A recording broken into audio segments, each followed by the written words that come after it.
اعوذ باللہ من الشیطان الرجیم بسم اللہ الرحمن الرحیم۔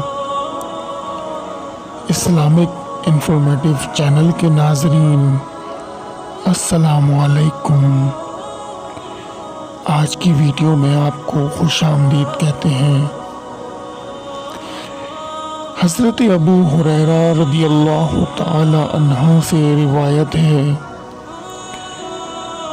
آپ فرماتے ہیں کہ ایک شخص رسول پاک شہ لولاک صلی اللہ علیہ وآلہ وسلم کی خدمت میں حاضر ہوا اور اپنے دل کی سختی کا شکوہ کرنے لگا۔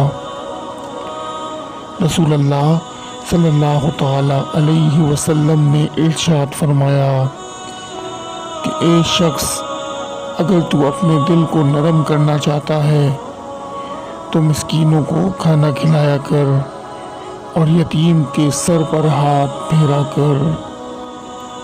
اللہ پاک سب سے پہلے مجھے پھر آپ سب کو عمل کی توفیق عطا فرمائے، آمین۔